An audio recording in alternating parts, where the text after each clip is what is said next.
Donc, j'ai noté tout ce que je voulais vous dire sur ma tablette cette fois-ci encore pour être sûr de ne rien oublier et d'être sûr de pouvoir vous donner le plus d'informations possible par rapport à tous les logements, comment trouver un logement, comment être safe avec vos droits sur les logements, aussi comment faire pour retrouver son dépôt à la fin puisque il y a beaucoup d'arnaques par rapport au dépôt que vous laissez pour les appartements. Donc voilà, je vais commencer déjà par comment trouver un appartement et comment être sûr. Premièrement, le conseil que je peux vous donner si vous cherchez un appartement, si vous venez plus de 3 mois et que vous cherchez un bon appartement à Séoul ou dans d'autres villes en Corée, c'est de prendre un Airbnb en premier. Quand je dis prendre un Airbnb, c'est 3 semaines, 1 mois. Si vous venez pour la première fois en Corée et que vous n'avez jamais pris d'appartement avant, prenez le temps, prenez votre Airbnb pour 3 semaines, 1 mois, ça va vous laisser le temps de visiter des appartements et de ne pas en prendre un à la hâte et de le regretter ensuite. Aussi, si vous prenez un Airbnb, bon, regardez bien les commentaires. Regardez très bien les commentaires et essayez de regarder sur plusieurs sites différents les commentaires que peut avoir la guest house, le Goshiwon, l'appartement que vous avez pris à ce moment-là sur Airbnb. C'est vraiment important parce que souvent ils suppriment les commentaires, voilà, et vous vous retrouvez dans des logements totalement insalubres. Donc faites attention aussi pour les Airbnb. Mais ça c'est une petite parenthèse. Pour les logements de plus longue durée, donc les logements appartements que vous allez garder plus de 6 mois, vraiment visitez plusieurs logements. Et si vous passez par une agence immobilière, faites bien attention à passer par plusieurs agences immobilières. C'est super important puisque en fait vous allez créer de la compétition. En général les Coréens vont pas trop vous montrer les pépites, ils vont préférer les laisser aux Coréens. Mais s'ils savent qu'ils peuvent rater une affaire parce qu'une autre agence immobilière vous a donné les bons endroits où aller, ils vont quand même se mettre dans la compétition et vous montrer les bons logements entre parenthèses. Donc faites vraiment attention, dites-leur que vous êtes avec plusieurs agences différentes, essayez d'en avoir au moins 2, comme ça vous êtes sûr qu'ils vous montrent les bons appartements. C'est un des moyens pour avoir un bon appartement. Voilà. Le deuxième point, je dirais que ce serait si vous avez la chance d'avoir quelqu'un qui parle coréen avec vous. Encore mieux si c'est un coréen. Si c'est une étrangère ou un étranger qui parle coréen, c'est ok. Mais si en plus c'est un coréen, allez-y avec un coréen. Visitez avec les coréens. Parce que ils savent mieux que nous comment reconnaître un logement insalubre en Corée. Le logement peut vous paraître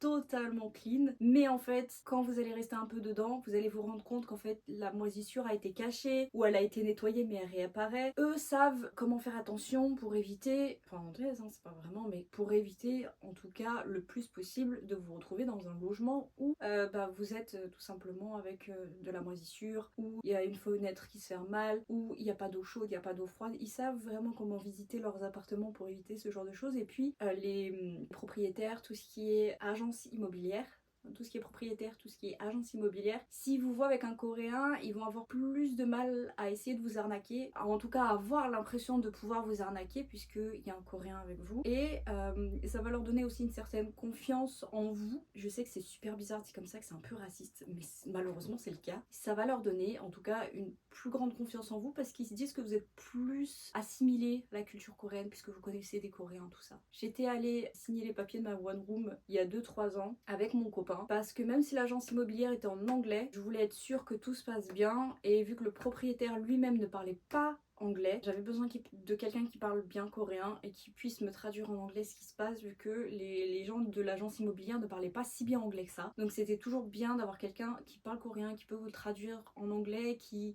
peut se porter un peu garant entre parenthèses en donnant son numéro de téléphone ou quoi que ce soit pour vous en cas de problème. Voilà, je sais qu'à un moment, par exemple, j'avais eu un problème pour payer mon loyer puisque les virements internationaux ne marchaient pas et mon copain a pu négocier avec le propriétaire sans aucun souci parce que c'est plus facile de négocier entre Coréens que d'essayer de négocier quand t'es étranger. Voilà. Aussi, troisième petit point de cette vidéo, je dirais que c'est faites bien attention à avoir de l'argent de côté pour la caution. Si vous avez envie d'avoir un bon appartement, c'est mieux de mettre une plus grosse caution et un plus petit loyer. Par exemple, je sais pas, un bon appartement à Séoul, si vous pouvez mettre 2-3 millions de caution pour les petites one room, c'est déjà bien. Vous allez vous retrouver avec une meilleure one room que si vous mettez 1 million de caution. 1 million, je pense que c'est le prix d'une share house, donc les colocations maintenant. Donc faites bien attention, vous avez plus de chances de trouver un logement qui n'est pas insalubre aussi si vous mettez une plus grosse grosse caution et vous avez plus de chances de vous retrouver dans un quartier que vous aimez. Parce que plus le quartier est populaire, plus malheureusement la caution est élevée. Voilà. Aussi, si vous arrivez à négocier avec le propriétaire, vous pouvez donner une plus grosse caution et avoir un loyer moins important. Par exemple, si la caution est de 3 millions et que le loyer est à 500 000 won par exemple, vous pouvez essayer de négocier pour faire monter la caution à, je sais pas, 5 millions et avoir le loyer à environ 400 000. Je sais que c'est pas énorme, mais je peux vous dire que quand vous devez payer le loyer chaque mois, vous préférez payer 400 000 que 500 000. Surtout si vous ne travaillez pas pour le moment, puisqu'il y a certains visas qui vous empêchent de travailler les 6 premiers mois. Donc faites bien attention à avoir la caution de côté et à être sûr que vous pouvez mettre une caution. Si vous pouvez pas mettre de caution, les Gochiwon, ce sera plutôt préconisé. C'est beaucoup plus petit, vous avez tout au même endroit, donc les toilettes, la salle de bain et votre chambre dans votre chambre. Tout simplement. Je crois que la cuisine est commune. Il y a certains Gochiwon où les toilettes et la douche sont communes. J'en ai déjà fait et franchement c'est pas très agréable. Donc si vraiment vous avez la chance de pouvoir mettre la caution parfaite ce serait 10 millions de won, donc à peu près 7-8 000 euros, ce qui est beaucoup. Mais vous pouvez trouver un appartement incroyable pour une caution à 10 millions de won et le loyer à 500 000 won. Donc si vraiment vous avez l'argent à mettre dans la caution, faites-le. Vous pouvez trouver des penthouses, donc double étage pour 10 millions de won et 500 000 won de loyer. Après ça dépend où c'est aussi, parce que si c'est par exemple à Hongdae, le loyer sera 1 million, 1 million 800 000. Hein. Mais bon, si vous allez plus loin que Hongdae, vous pouvez trouver de bons appartements à 10 millions de won avec un loyer beaucoup moins cher. Voilà, donc ça c'est pour la caution. Mais petit aparté, ne vous mettez pas trop la pression aussi sur la caution, parce que même avec 1 ou 2 millions de won, vous pouvez trouver quelque chose. Moi j'avais trouvé à Shincheon, donc juste à côté de Hongdae, avec 2 millions de caution. Après c'était une boîte à chaussures, hein. Mais franchement ça m'allait parfaitement. J'avais tout à l'intérieur, j'avais ma machine à laver à l'intérieur, j'avais la salle de bain, la douche. C'était plus grand qu'un Gochiwon. Je payais le prix par mois d'un Gochiwon, mais c'était quand même plus intéressant que de vivre dans un Gochiwon. Je préférais vivre toute seule dans une petite boîte à chaussures que de vivre dans un grand truc, mais il y a chambre à côté de chambre et les murs étaient en papier. Je pouvais pas vivre ma vie parce que j'entendais tout ce qui se passait. Je me souviens que même quand j'étais au Gochiwon, la fille qui parlait au téléphone dans la chambre d'à côté, je l'entendais comme si on était en train de discuter nous en fait. Donc si vous voulez votre vie privée, peut-être que vous aurez moins d'espace, mais en attendant vous aurez votre vie privée tout simplement. Vous aurez de votre espace à vous sans penser aux gens qui sont derrière et qui peuvent vous entendre, sachant que dans les Gochiwon vous pouvez pas inviter de gens chez vous aussi. Donc voilà. Ensuite pour le logement, Séoul c'est très grand. Séoul c'est très grand, donc il va falloir vous focaliser sur les endroits où vous voulez être. Les quartiers que je conseille personnellement, ce serait déjà si vous allez à l'école, un quartier autour de l'école, à grand max 5 stations de l'école, parce que sinon ça va être très difficile pour vous de vous lever le matin. Personnellement je le fais, je peux vous dire que je souffre tous les matins. J'ai 1h10 de trajet chaque matin, 1h15 maintenant. 1h15 mais j'y vais 1h20 avant pour être sûre d'être à l'heure à l'école, et je peux vous dire que je souffre tous les matins pour pouvoir me lever, sachant que je commence à 9h et que je suis dehors à 7h40. Donc vraiment, si vous ne voulez pas ça, trouvez un endroit pas trop loin de votre école. En général, vu que c'est des écoles, les prix sont moins élevés parce qu'ils savent que c'est des étudiants qui vont habiter autour. Donc vous pouvez trouver des petits appartements mignons pour pas trop cher. J'ai plein d'amis qui habitent à côté de l'école et qui ont trouvé des appartements qui sont vraiment pas chers. Ça dépend vraiment, faut bien chercher, mais vous pouvez trouver. Aussi, si vous n'êtes pas à l'école et que vous êtes au travail, bien sûr, autour de votre travail. J'habite à côté du travail de mon copain, c'est pour ça que j'habite aussi loin, parce que j'ai fait la concession d'avoir un bon appartement, mais près du travail de mon copain, et près aussi des endroits où je vais souvent. Comme ça, j'ai fait la concession, je préfère vivre autour de Hongdae et pouvoir sortir en paix et rentrer en paix tous les soirs où je sors, sans avoir à réfléchir à prendre le taxi, 20 000 won de taxi, blablabla, et prendre le métro le matin pour aller en cours, plutôt que avoir peur de rentrer chez moi le soir après être sortie parce que c'est super loin de chez moi. Voilà, je sais que c'est une concession bizarre, mais au moins je me sens en sécurité parce que je sais que je suis pas loin de là où je sors le soir. Pour le travail, mon travail en ce moment est à Itaewon, donc c'est vraiment pas loin. Je suis sur la ligne d'Itaewon, je suis à 30 minutes de mon travail. Donc c'est des concessions, mais ça marche bien. Aussi, comme je vous disais, je vais vous conseiller quelques quartiers. Si vous n'avez pas de quartier privilégié, si vous êtes en Corée pour par exemple un PVT, donc un visa vacances-travail, je vous conseille Noksapyong, c'est un peu en pente, je vais pas vous mentir, mais vraiment les loyers ne sont pas chers du tout là-bas. C'est juste à côté de Itaewon, c'est la station après Itaewon sur la ligne 6. Les loyers ne sont vraiment pas chers là-bas. Sinon, vous avez Shincheon, donc là où j'habitais avant, beaucoup de cafés, beaucoup de restaurants, beaucoup de magasins. C'est un peu un mini Hongdae, puisque c'est que sur une seule rue, mais vous avez tout à côté. Vous avez un E-Mart, donc un grand supermarché, vous avez la grande station, vous êtes à une station de Hongdae si vous voulez sortir le soir, vous avez un no-brand, donc les magasins discount, entre parenthèses, pour faire vos courses, vous avez des Daiso, vous avez vraiment de tout et n'importe quoi dans ce quartier-là. Donc personnellement, je vous le conseille et c'est vraiment beaucoup plus calme que Hongdae et c'est un peu moins cher aussi. Sinon, quel quartier je peux vous recommander? Les quartiers autour de Sogang et Iwa. Sogang, Iwa, c'est vraiment pas très loin de Hongdae. Vous êtes sur la ligne 2, donc vous avez accès à beaucoup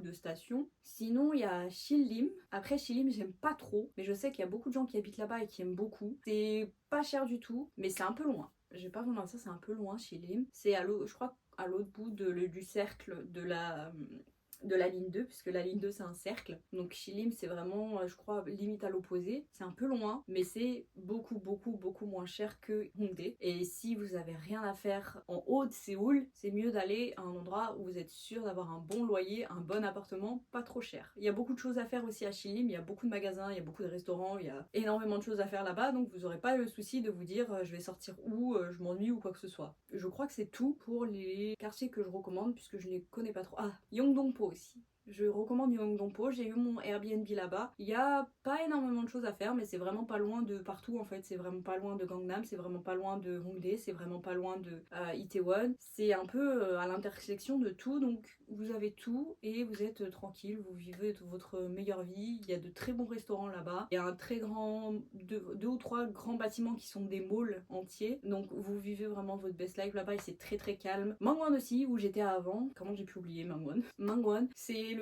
un peu le quartier des vieux, il y a le marché là-bas, donc vous avez un grand marché qui est vers Dongdaemun je crois, et vous avez le marché de Mangwon aussi qui est à peu près la même chose. Je crois que c'est le Gwanghwamun Market à côté de là-bas là, de Dongdaemun je crois. Je sais pas du tout où il est, je sais que j'y vais de temps en temps avec mes amis, je vous le mettrai en dessous. Mais en tout cas, le marché de Mangwon aussi est très connu, il y a beaucoup de cafés mignons, beaucoup de restaurants mignons, il y a beaucoup d'endroits où sortir. Mangwon ça devient de plus en plus quartier hype.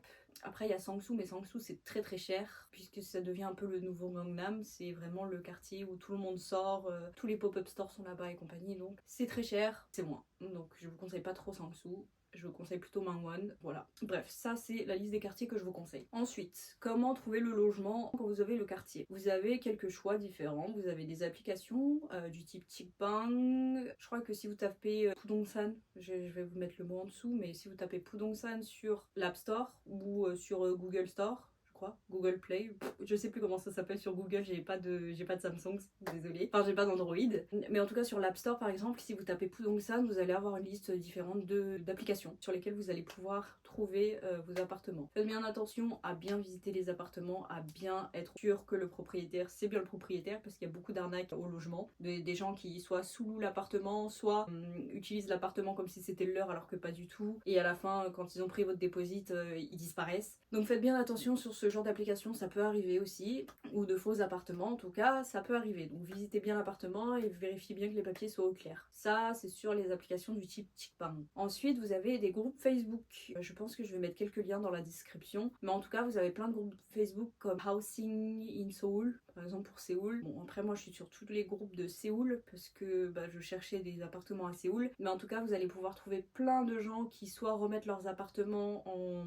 location, soit des propriétaires qui mettent de nouveaux appartements en location. Il y a très souvent de nouveaux logements qui apparaissent sur le site, et si vous êtes dans plusieurs groupes, vous allez vous retrouver souvent avec les mêmes logements qui apparaissent sur les groupes, mais il y a certaines personnes qui ne sont pas sur certains groupes, donc vous n'avez pas ces logements, donc c'est quand même mieux d'avoir tous les groupes. Après, ça fait beaucoup de notifications, mais au moins vous êtes sûr de trouver un bon appartement. Personnellement, c'est comme ça que j'ai trouvé un de mes appartements la première fois que je suis venue en Corée. Vous avez des applications comme ça, sur lesquels vous pouvez trouver vos appartements, les groupes Facebook, et ensuite vous avez tout ce qui est Pudongsan, donc les agences immobilières. Pour les agences immobilières, c'est simple, vous allez sur internet, vous tapez Real Estate Seoul English, Real Estate Daegu English, voilà.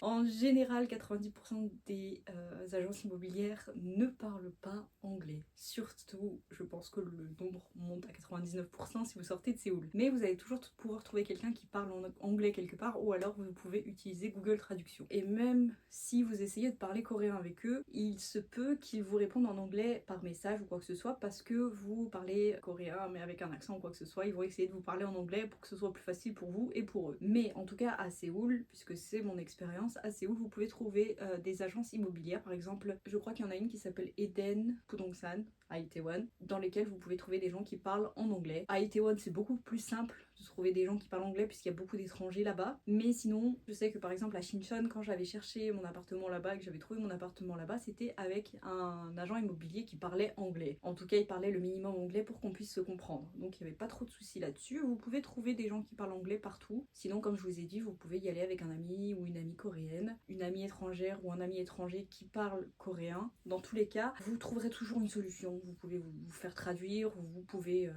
trouver une solution. Google Traduction, ça existe, donc ne stressez pas trop, vous allez trouver une solution. Le plus important, c'est de donner votre budget, de donner votre déposit, le montant de votre déposit maximum, et ils vont vous trouver des endroits, entre parenthèses, qui vous intéressent. Aussi, personnellement, je vous conseille de passer par une agence immobilière, tout simplement parce que ça va sécuriser votre déposit. Comme je vous ai dit, il y a beaucoup de moments où le déposit peut être beaucoup diminué ou pas du tout rendu parce que voilà, il y a des scams au déposit, donc des arnaques au déposit. Ça peut arriver malheureusement. Je sais que j'ai une amie par exemple qui avait signé un contrat avec un étranger qui sous-louait des appartements.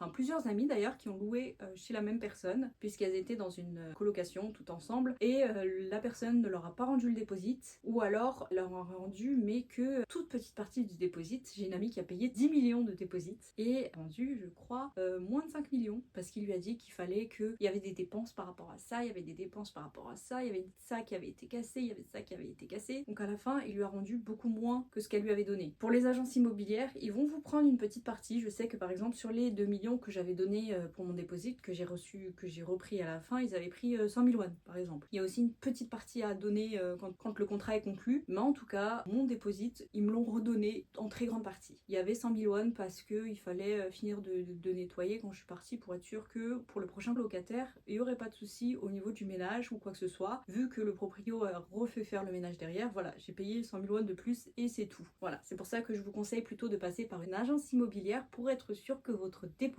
est sécurisé. Et aussi pour être sûr qu'aux yeux de la loi, vous vivez bien là. Parce que en sous-location, malheureusement, vu que la sous-location c'est illégal, c'est très compliqué de passer par là pour faire votre carte de séjour, donc votre ARC. C'est très difficile de la faire si vous êtes en sous-location puisque la personne qui vous loue l'appartement peut vous dire ah bah non, je peux pas dire que vous habitez là puisque je suis supposée habiter là. Ou alors les Airbnb, c'est très difficile aussi de faire votre carte de résidence tout simplement parce que vous n'êtes pas supposé vivre dans un Airbnb ou en tout cas que le Airbnb peut être illégal. Donc faites vraiment attention, prenez bien le temps d'avoir un contrat valide. C'est le contrat qui va être vraiment important pour votre carte de résidence dans tous les cas. Le gros dernier point de la vidéo, ce sera tout simplement si vous prenez un logement meublé ou non. Les logements non meublés seront toujours moins chers que les logements meublés, mais soyez sûr que ça veut dire que vous restez un long moment dans cet appartement là. Si vous restez moins d'un an, je vous conseille plutôt de partir sur un logement meublé, mais si vous restez beaucoup plus qu'un an, à ce moment là prenez vos propres meubles, surtout si vous savez que vous restez en Corée. Un logement non meublé, ça va vous coûter beaucoup moins cher et vous pouvez trouver facilement des meubles de seconde main sur les applications du type Carrot ou Tangun en coréen, ou alors vous pouvez trouver des meubles très facilement sur Oneletip qui est une application qui vend des meubles mais vraiment pas cher. Vraiment, j'ai trouvé un lit là-bas pour 200 000 won, un lit de place pour 200 000 won. Vous pouvez trouver des lits beaucoup moins chers si vous prenez des lits une place. Ça dépend de vous. Vous pouvez tout trouver sur cette application. Donc les lits, vous pouvez trouver les tapis, vous pouvez trouver tout ce qui est meubles comme ceci. Ou alors vous pouvez trouver des ustensiles de cuisine. Vous pouvez tout trouver sur ce type d'application. Donc vous pouvez tout acheter en seconde main. Les plus petits meubles, les plus petits rangements, tout ce qui est ustensiles de cuisine, tout ce qui est ce genre de choses, vous pouvez les trouver à Daiso aussi. Donc vous pouvez meubler votre appartement pour vraiment pas trop cher. Si vous souhaitez prendre un appartement sans meubles, ça vous coûtera moins cher et vous pouvez décorer de la manière dont vous voulez en vrai. Donc si vous avez la détermination d'acheter des meubles, passez par ce genre d'application. Si vous n'avez pas la détermination d'acheter ce genre de meubles et vous savez que dans tous les cas vous n'allez pas rester dans cet appartement, ou alors vous partez plus tôt que prévu, ou alors je sais pas moi, vous préférez mettre cet argent autre part, autant prendre un meublé. Ça coûtera peut-être un tout petit peu plus cher, peut-être qu'il y aura 100 ou 200 000 won de différence, c'est quand même beaucoup pour certaines personnes, mais en tout cas vous pourrez trouver facilement des logements meublés, déjà meublés. En tout cas tout ce qui est machine à laver, tout ce qui est ce genre d'électronique, ce sera déjà là-bas, même si